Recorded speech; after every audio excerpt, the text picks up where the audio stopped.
Hi, and welcome back. Today it's ready, set, go. Time for the holidays, and we're getting you prepped with a fun show. First, we're giving thanks for the people who grow our food with a visit to the breadbasket of America, California's Central Coast. And I'll show you how to make a holiday recipe with the food, creamy pumpkin pie, vegan man style. Yummy.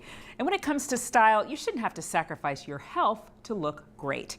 So we're taking you to Manhattan's Phyto universe for a toxin-free relaxer makeover. Seems like those two shouldn't go together. I know, it's weird. Toxin-free relaxer. It used to be so toxic, but now it's not. Yeah, it's innovative. It's like egg-based and not necessarily vegan, but much better than all the chemicals and the lye and all the stuff that burns your scalp and the scabs. Ugh. So glad That's I don't what happened do that to me. anymore. Yeah. Now we know. Now we understand what happened.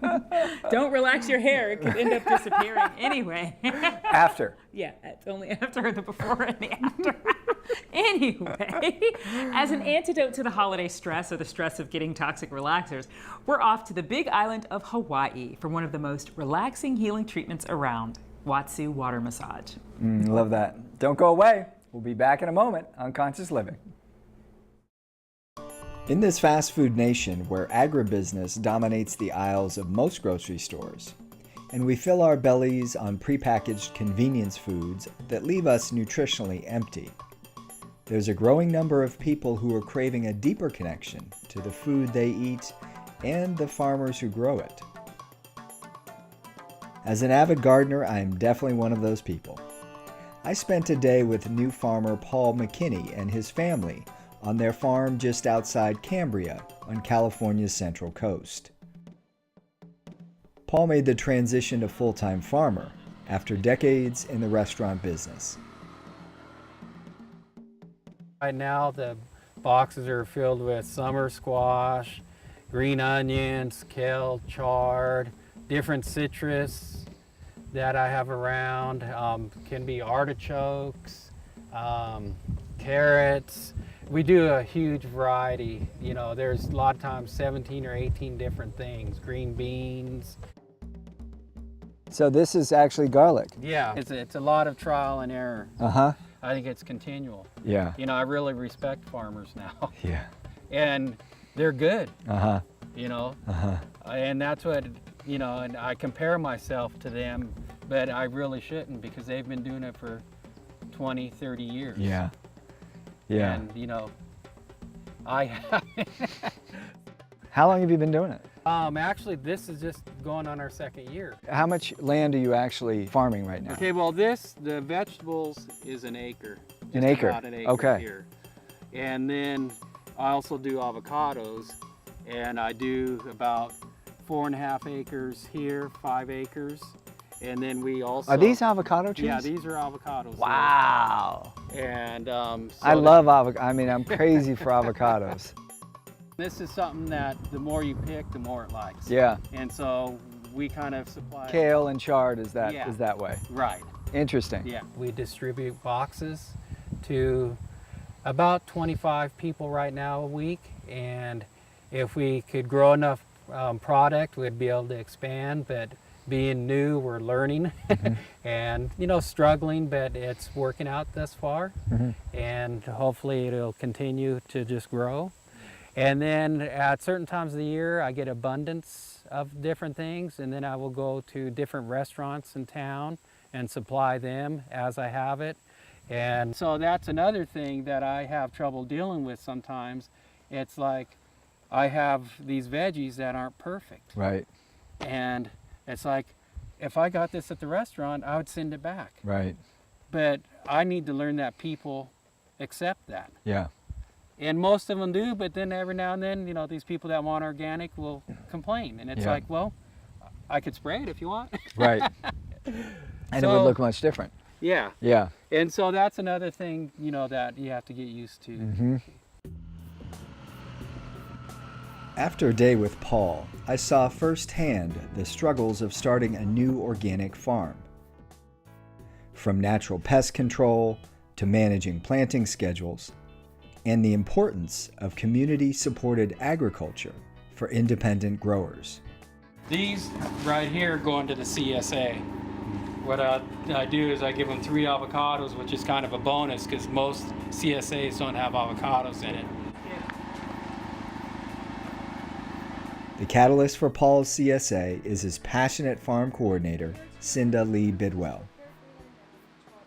I truly believe that when you know where your food comes from and you know it's grown well, that your body takes up all the available nutrition that is in the food. So these are the blue cocoa beans, yeah. And these are definitely little farm hands. I wear gloves sometimes, but not doing this kind of work. I love to pick with my open hand. I just love it. It just feels good. The relationship between the energy. You've got this wonderful energy this plant has produced for you. It's beautiful. CSA, it stands for, it's an acronym for Community Supported Agriculture. And it's a direct link to a farm. You can't get a closer connection. If you're getting your vegetables from a CSA farm, then you know who your farmers are, and you know where the farm is, and you know that it was picked that day, and it's just a very, very close connection to your food. It also helps the farmer direct his efforts towards, if you have 10 members, if you have 50 members, if you have 80 members. We had a goal that we aimed for, and it helps direct your efforts to growing for that amount of people. And you know that when you put in a row, you don't just put in 1 double row, you put in 4 rows if you're trying to make product enough for 50 people. So, it just really helps direct your efforts on the farm as well. So it's really a great symbiotic relationship between the farmer and the receiver. It helps in both ways, a good product for a more directed, intentional farming method. Farming is so much about visualization, because when you're planting, you have to decide, what is this going to look like when it gets bigger? Are these going to still benefit each other? Well, you have to make sure they're all happy together, and you have to think how it'll be when they grow up. When we came into this community and started this project, we're surrounded by farmers. It's wonderful. We're surrounded by people that have farmed longer than we have. And there's absolutely no feeling of competition. So it's just this beautiful, cohesion of knowledge and energy that everybody is trying to do the same thing. We're all trying to grow really good food. You're ever aware of what you're doing, which I love, because what we're really doing is feeding people really good food. We're providing a source of really good food, and grown with a lot of care and harvested with gratitude and fun.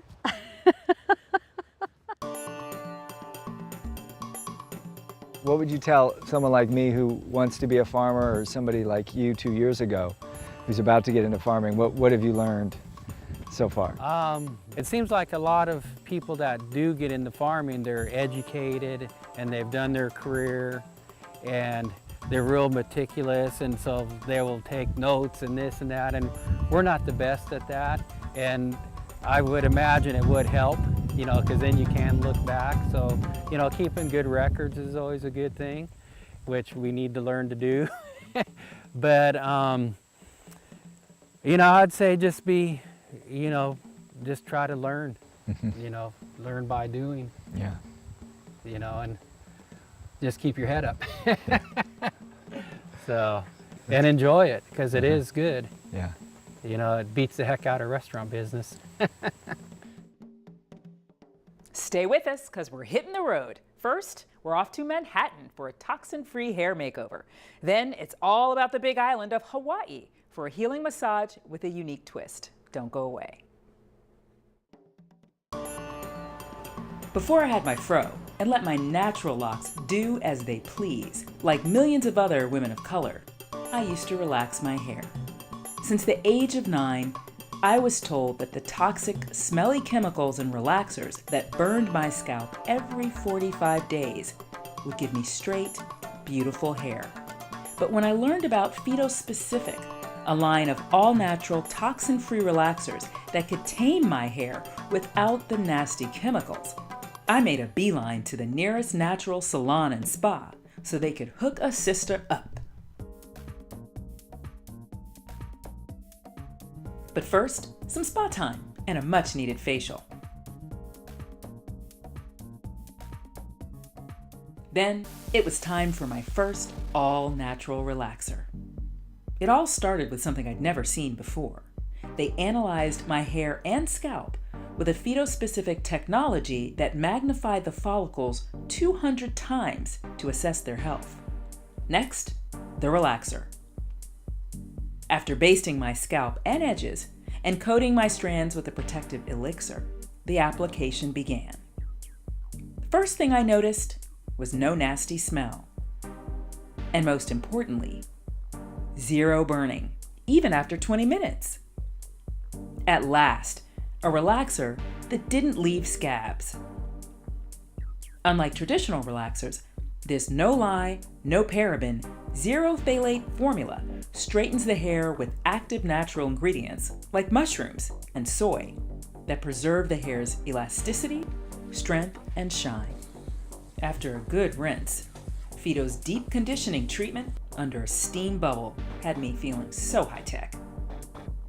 Finally, a good blow dry with a round brush, and a little bit of styling.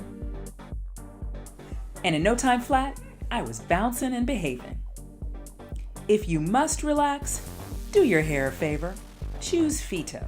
Once you go Fito, you'll never go back.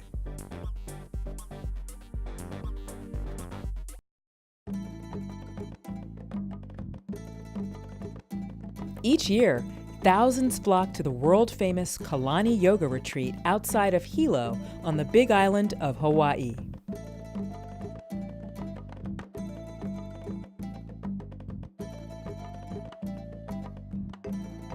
With 120 remote acres of tropical foliage, healing body treatments, jungle-inspired rooms, and a wide variety of yoga and movement classes each day. For many, it's paradise. No one embodies Kalani's aloha spirit more than its founder, Richard Kobe. Kalani's full name is Kalani Honua, and means the harmony of heaven and earth. And so it brings in the spirit, and brings in the physical.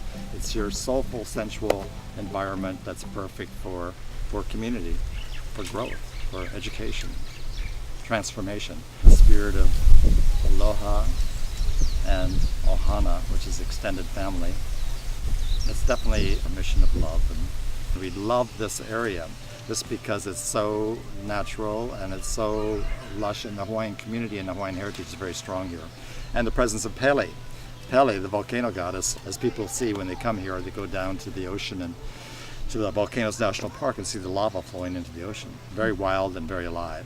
It's the site of an ancient Hawaiian halau, or school. And later, when we further archaeologically surveyed it, it was determined that it was the site of a heiau, a Hawaiian temple also.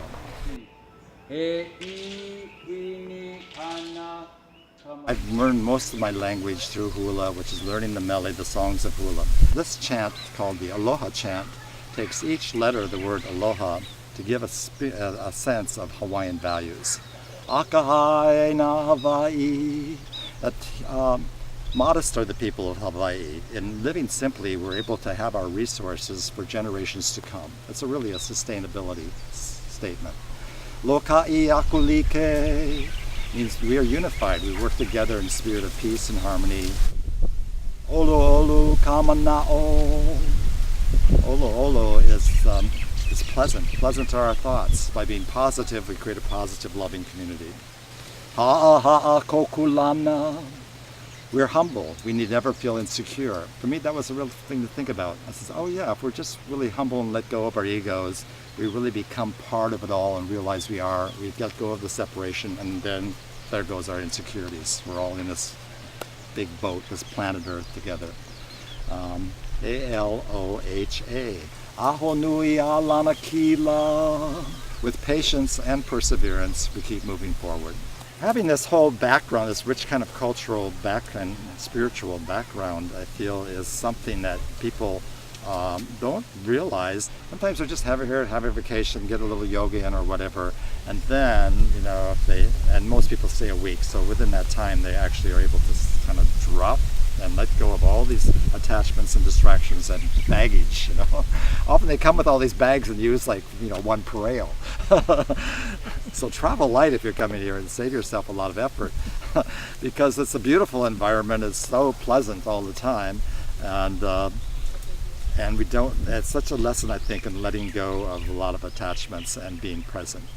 And part of that being present is being aware that there is a spiritual force here, the spiritual presence, and just experience that and let it become part of your life. I feel the experience of Kalani is about embracing nature, culture, and wellness.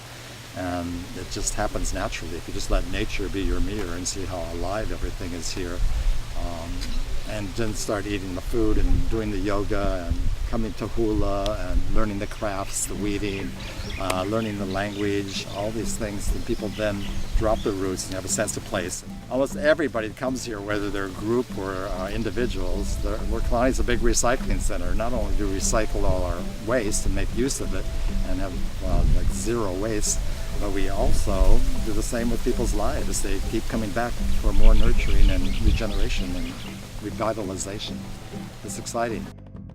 In addition to an up-close and personal encounter with goddess Pele on the island's lava flows and active volcano, one of the most healing aspects of the Kalani experience is signing up for one of dozens of body treatments, like a relaxing deep tissue massage from the gifted hands of Maxwell Starkhouse in an outdoor cabana.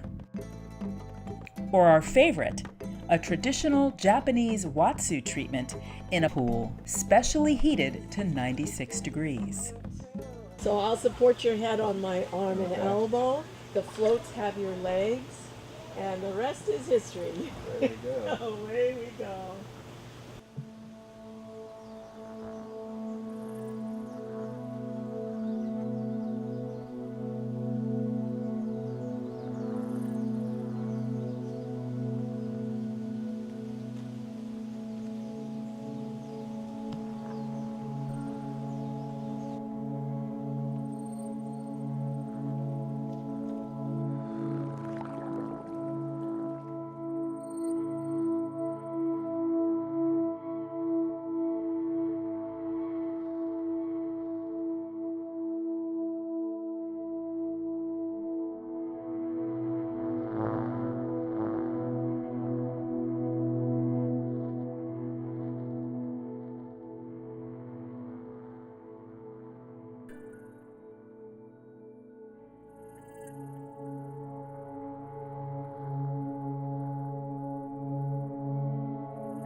Our therapist, Sarah Joy, punctuated the Kalani experience by initiating Michael and I into the deeply transformative world of underwater healing. A specialist in the Traeger approach, Sarah Joy works on 3 different planes simultaneously: physical, mental, and spiritual, which allowed us to surrender to the process and experience our bodies peacefully disappearing.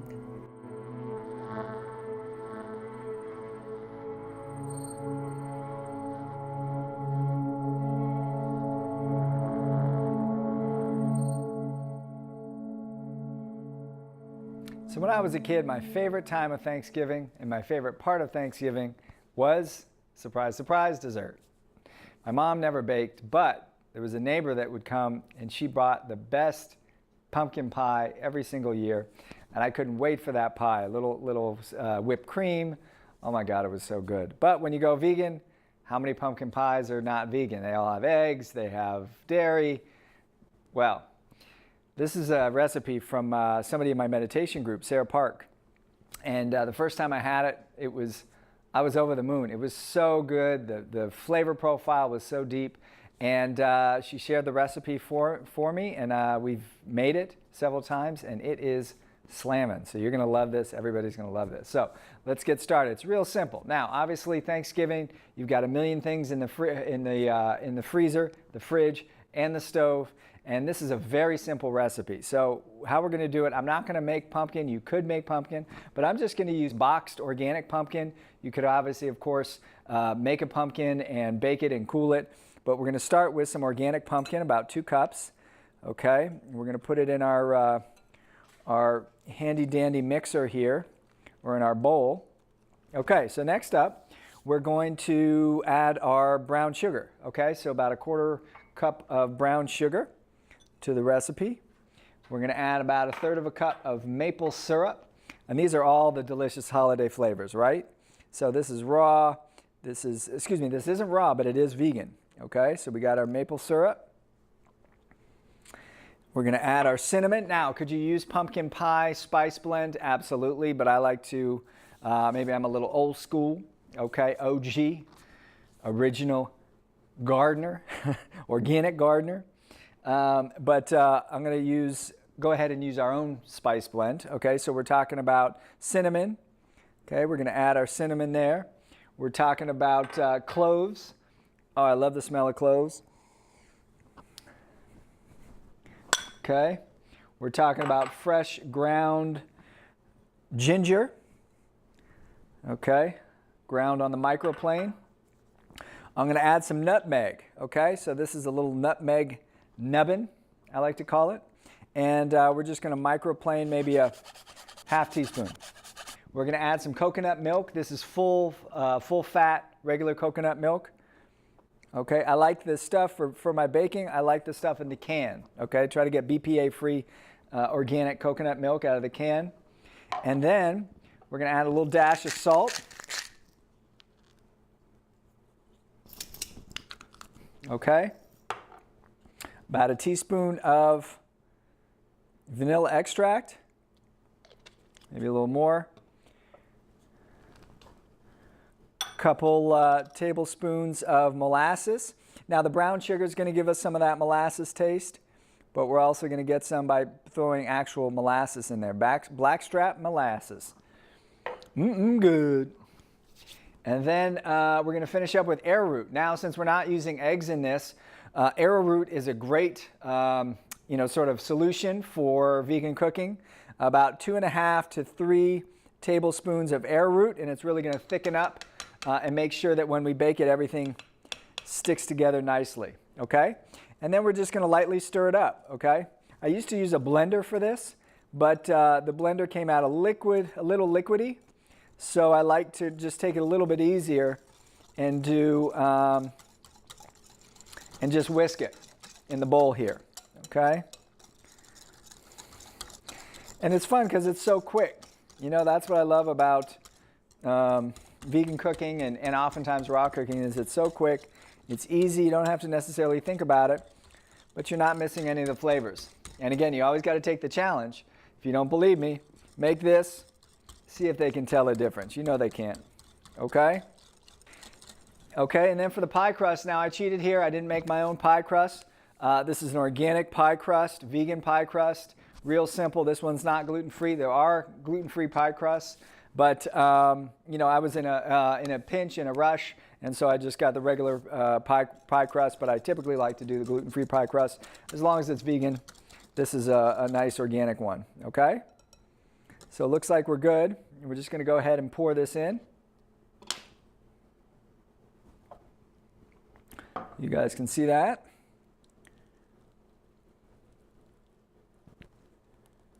So next we're just going to pop it in the oven. Now you want to cook it a little longer, so we're looking at 350 for about maybe an hour, maybe even an hour and 15 minutes depending on your oven. Okay. All right. Let me take it out. Look at that. It's a beautiful pie. Nice crust, excellent color, texture. And so what we're going to do is let this cool for about an hour or so, and then we're going to pop it in the fridge and let it sit ideally overnight so it can really set nicely, okay?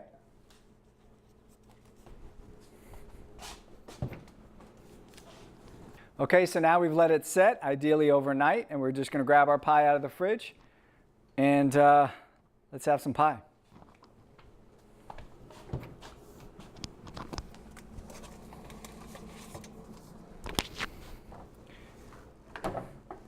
Yeah, baby. It's a nice looking pie. It's a nice looking pie, guys. All right, so let's slice it up. It's got that beautiful flaky crust.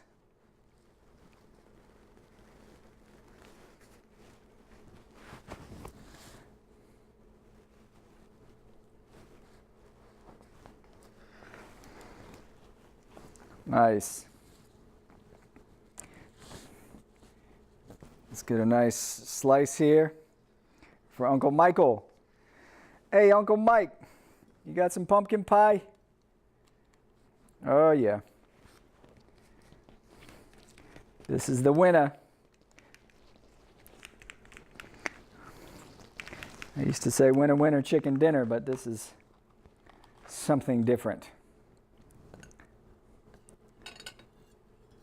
Oh, that's perfect.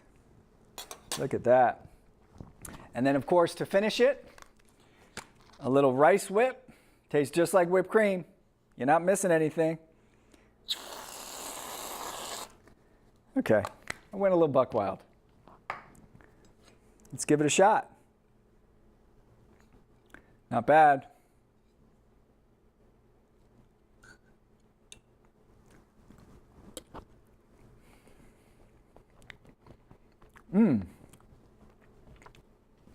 Wow. That is so good. I love the molasses in there. I had such an interesting depth of flavor. The clove, it's just tremendous. This is so good. I love the texture. This is what the holiday is all about. Hope you enjoy your Thanksgiving. Enjoy your holidays. We'll see you next time. Thanks for watching. Yeah, No. it was, and it seemed odd that he was standing there. I was kind of hoping he would outro. say, "Don't go away." Oh, sorry. Yeah, so I'll say we'll see you next time, and you say thanks for watching.